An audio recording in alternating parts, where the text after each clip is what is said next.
those out as well.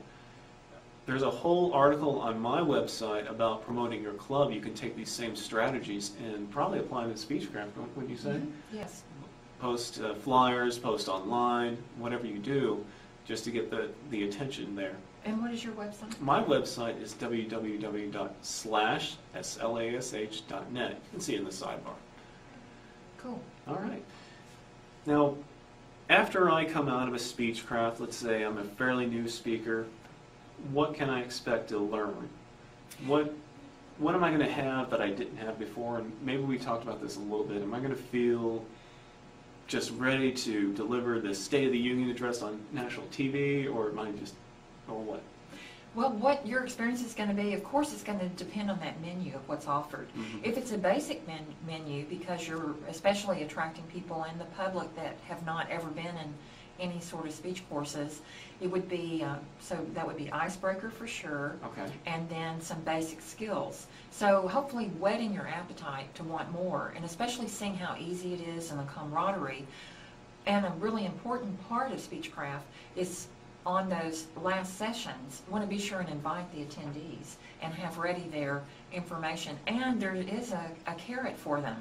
Yeah, definitely. Okay. The carrot is that any of the talks they do during the Speechcraft work toward their competent communicator, which is the first manual project of 10 projects. Mm-hmm. So they'd already be almost halfway to the first really educational award. And they've got it in 4 weeks, whereas some people I've seen, it takes them months just to get to speech too. Plus they have guaranteed speaking time, which in some clubs that are very well populated, they're very strong, they sometimes can't get everybody in their program. I've got to add there's another benefit here. In addition to the benefit for the attendees, the person's giving. This is an opportunity to, because especially if your club's really strong, mm-hmm. There may be some competition to get on that agenda each week if you've only got 3 or 4 slots. So this is another way that members can speak, right. and it goes toward their educational benefit. Awesome. And of course they get all of the public speaking skills and the benefits that come with that. Just being able to talk to people is an amazing skill. Similar to contest, with Speechcraft, you're going to be doing something different. You're bound to learn some different skills. Right. And we do have some speech marathons from time to time, and this is a little more structured, and you get to see what other people are doing with, say, you can compare your icebreaker to theirs, and so on. I think that's a little more useful for the beginning speaker. Speech marathons are great as well if you just want to get through your manual faster. So they're two different animals, but if we're looking for beginners, Speechcraft is great. Now what about... I'm going to speak to something you just said. Okay. On the marathons, those are really not kosher because there's the thought, I think up to 2 speeches a day at an event can be presented, and it's more I mean, certainly you can have Toastmaster meetings outside of your regular meeting, and you can feature speeches and the opportunity for people to speak. The Speechcraft does offer that opportunity, and it offers all the trappings of a more professional presentation because you are dealing with people outside your club. Right. And of course, again, with you, when you're speaking outside, on any one day, I think you can only get 2 speech credits. That's the rule. But speech marathons, as long as you don't break that rule, they're okay as far as I know. I've hosted 1 or 2. Okay. Well, I'm all for recommending getting through that manual as soon as possible. And I think gathering and having these extra meetings is a great way. Mm-hmm. Especially if you can't always get to speak at your club, or maybe you're just you're really nervous, you're not ready to speak before the entire club, you just want to be in front of fewer people. And that helps you out. We also know that we can charge for a Speechcraft and make it a fundraising activity as long as it goes to our club treasury.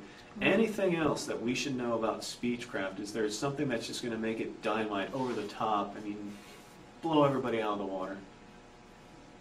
Certainly something I wouldn't want to leave out, and that's the experience that another person has had with the Speechcraft. Chris Loomis. Mm-hmm. Chris is what? Area Governor, L43.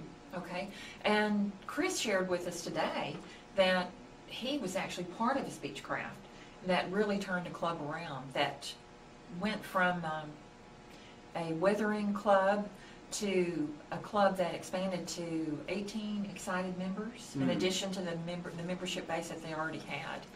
And it was in Kingwood. Okay. So we can look to, I'd suggest asking around for other people who've heard or been to the Speechcraft. And Jeff, you and I can certainly point them to some people. Yeah. Oh, here's a question. How many people would you say, experienced people that can put this on, do I need to do this? Is it just one person that runs everything and brings in people, or do I need multiple people? You need multiple, 5 to 10 if it's inside your club. Well, I mean, just to run it. I mean, not to be attendees versus the person who's running. Oh, you're asking how many attendees do we need? Oh, no. I'm saying how many instructors would I need, or support people like that? 5 to 10. 5 to 40, right, it says right here. Is that? A number of participants. I'm taking this from the Speechcraft homepage on TI. It says at toastmaster.org. It actually says if Speechcraft is presented within the club, 5 to 10 participants are needed. Okay, those are participants, but I'm looking for just instructors. Right. Yes, well, I read that wrong. Okay. Well, we're not given a specific number. Okay. But it would be at least half as many as it takes to run a regular meeting. And to run a regular meeting, it's around 18, 20 people. Right. So we would need at least 10. You say 10? Okay. And that would be at very, very minimum 5. And the really important thing is that there's enough tasks to do, especially when you're giving it consecutive weeks, to have different people commit to different segments. Okay. So you wouldn't necessarily have to have anybody be committed and strapped for 4 weeks for this. You want to break it up. That's where your Speechcraft chairperson comes in for your club. Okay.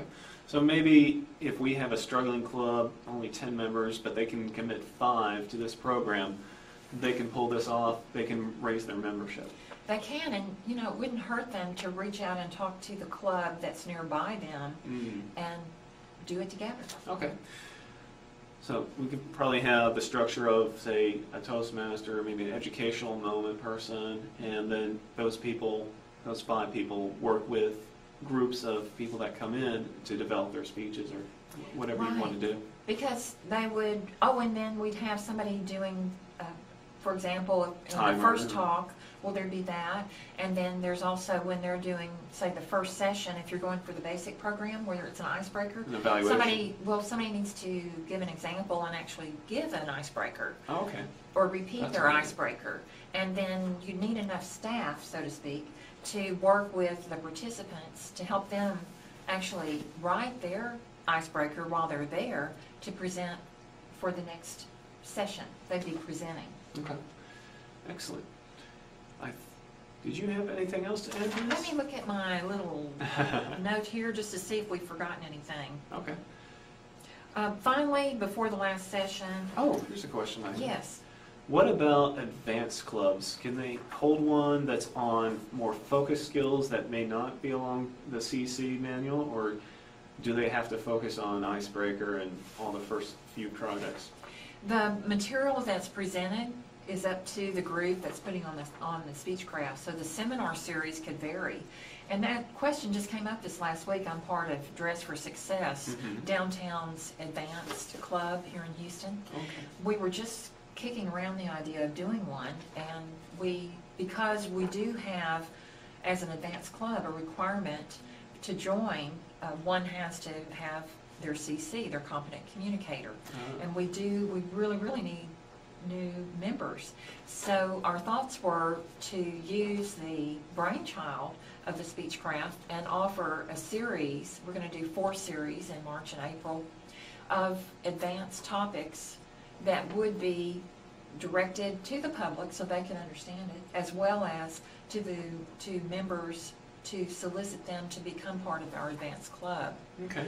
So we're thinking of things like maybe how to use visual aids, social networking, how to use the web, and some of those things. So you can customize it, definitely. Which we'd love for you to come and present.